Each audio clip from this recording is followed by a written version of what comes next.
when you're getting paid as much money as Canelo, when you're the pound-for-pound #1 fighter on the planet, when you want to stay busy and you want to keep doing what you're doing, you got to have these in-between fights. There's no shame in those. Let's throw some jabs. You're a moron. That makes no sense. You're a writer, not a fighter, pencil neck. Let's throw some jabs. The fight starts now! Welcome to Jabs on Dazn. Sergio, you are having laser eye surgery this week. Are you nervous? No, I'm not nervous. I'm looking forward to it, man. I'm finally going to see 2020. I went my whole career seeing blurry. It's not going to be good looking at you nice and clear, but I got to take the good with the bad. Ah, you couldn't see your whole career. That's why you weren't very good.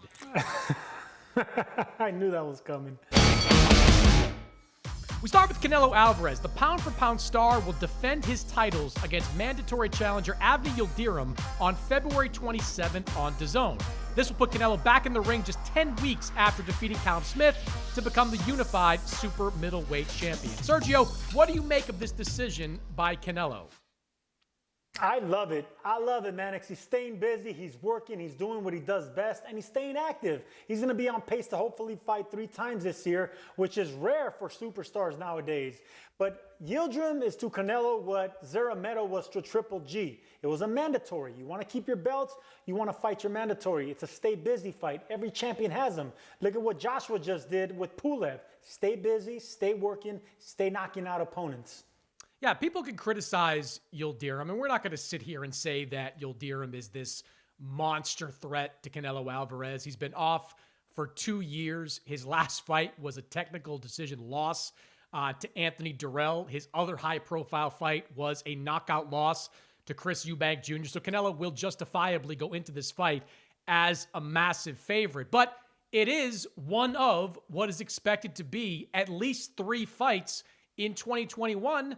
And if you're Canelo, you get one gimme fight in 2021, especially if the next fight is Billy Joe Saunders, which it seems most likely to be with Canelo signing a multi-fight deal with Matchroom. If a September fight is against either Gennady Golovkin or Caleb Plant, the latter of which would unify the 168-pound titles, perhaps make him the undisputed champion if he gets through Saunders. And who knows, Sergio, we might see Canelo fight 4 times in 2021 if he wants to fight again in December. I go back to guys like Oscar De La Hoya, the all-time greats. In 1997, Oscar De La Hoya fought Miguel Angel Gonzalez, Pernell Whitaker, David Kamau, Hector Camacho, and Wilfredo Rivera. Not all those fights were big, but he had some good fights sprinkled in, and he wanted to stay busy. If Canelo wants to stay busy, I have no problem with that.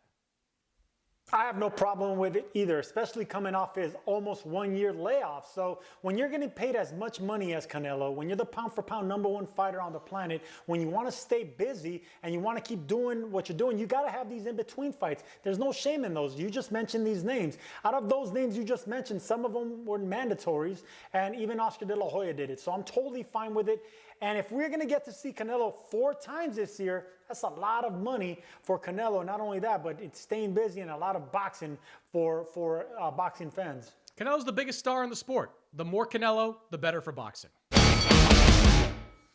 Moving on to Caleb Plant, who will take on Caleb Truax for the IBF super middleweight title at the end of the month. When asked about his opponent, Plant said, "I'm going to embarrass him, punish him, and stop him." Sergio, are you buying that Plant embarrasses Truax? Yes, I am buying because I know where Caleb Truax is in his career. He's 37 years old. He has about 37 fights. That's exactly where I was when I fought Daniel Jacobs in the rematch. And I didn't have the legs, I didn't have the energy, and I just didn't have my best days in me. So I am buying that the younger, fresher, stronger, natural super middleweight in Plant is going to beat Truax. But look, nothing against Truax. He's taking this fight, another title fight, another paycheck for him on his way out of boxing. It's kind of a little embarrassing for Caleb Plant actually, because this is his 3rd soft defense. I mean, the first one, after beating Uzcategui, the first one, all right, it's a gimme. You get the Subway guy, but then you go to Vincent Feigenboots, and now you're going with Caleb Truax.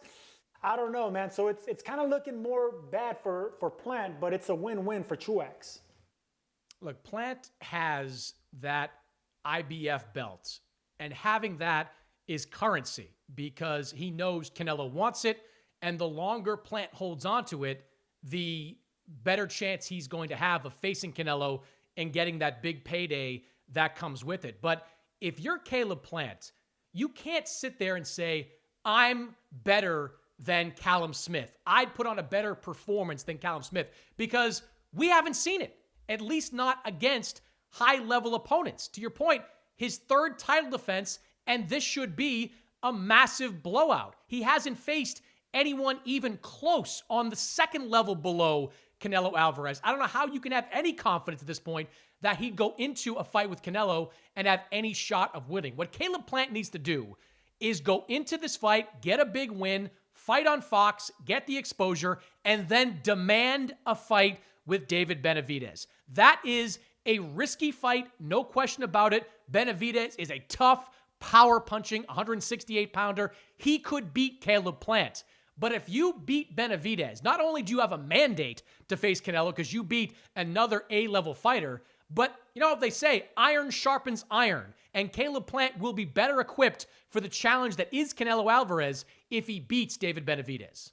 No, the way they're moving Plant, and no knock on Plant. I mean, he's a champion. He's getting paid. He's doing what he has to do. It's more of the matchmaking I'm disappointed in. But if he doesn't, first of all, if he doesn't take care of Truax in spectacular fashion and get the stoppage, that's going to be a bad look, struggling with a 37-year-old former, champion.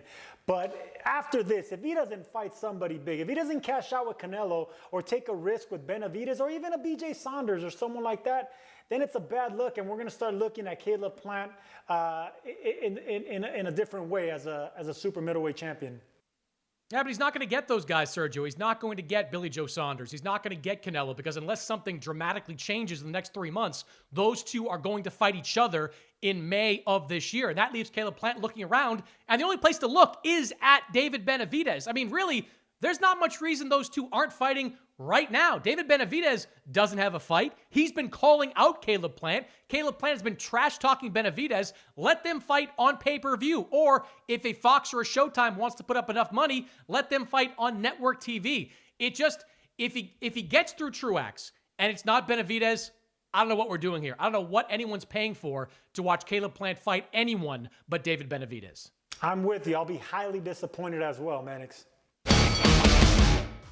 And finally, Claressa Shields will return to the boxing ring on March 5th against Marie-Eve Dakari. Despite trying to become the first boxer in the four-belt era to become an undisputed world champion in 2 weight classes, Shields has spent much of the last few months training for MMA debut later this year. Sergio, is Shields' future brighter in boxing or MMA?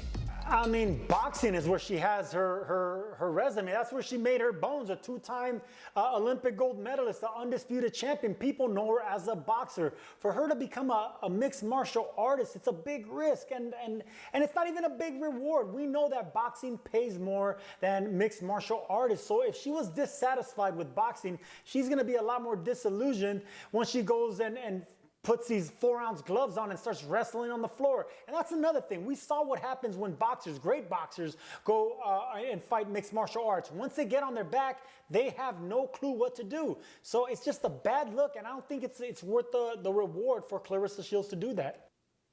Yeah, all credit to Claressa Shields for trying to maximize her value as a combat sport fighter. But to your point, MMA and boxing, they really are 2 different sports with 2 different skill sets. I give Claressa credit for taking on the challenge and throwing herself into it. You see her training with Holly Holm, training with Bones Jones, training with some of the best MMA fighters in the world, trying to get herself on that level. But it's one thing to be able to kick a pad or strike from a distance in a sparring session. It's another thing to get tackled, be on your back, and put in a chokehold, which I think is more likely than not to happen to Claressa when she goes up against a top-level MMA fighter. Her problem right now is that the talent in women's boxing is located at 147 and below. We're talking about Jessica McCaskill, and Katie Taylor and Amanda Serrano and some of the other women that are fighting at 130, 135 pounds. There really isn't a lot of marketable talent at 154 and above. You know, Claressa Shields really is the biggest name. Now, she's continued to try to get Katie Taylor to fight her at a catch weight of 147 pounds. Taylor has told me she's interested in that fight, but that's something that would take place down the line, a year, 2 years from now. So she really is, Sergio, between a rock and a hard place because her future is definitely brighter in boxing, but I don't know where the real money comes from in boxing. She has been clamoring to fight on pay-per-view. This fight, this unification fight she's taking on March 5th, that is going to be on pay-per-view. That's going to be a really, really tough sell. I wish for the best for Claressa. She is great for boxing, but it's going to be tough to get people to fork over money to see Claressa Shields fight against an opponent that probably doesn't have much of a chance against her. It's a shame. Every A side needs a B side. Every great needs a nemesis. And unfortunately, in her era, in her weight division, she just doesn't have it. Now, I'm rooting for success in MMA, but I've seen too many people, from James Toney to Heather Hardy, jump over into mixed martial arts and really struggle. It's hard for me to see Claressa being the one that breaks through. It's not pretty, Mannix. Let's throw some jabs. The fight starts now!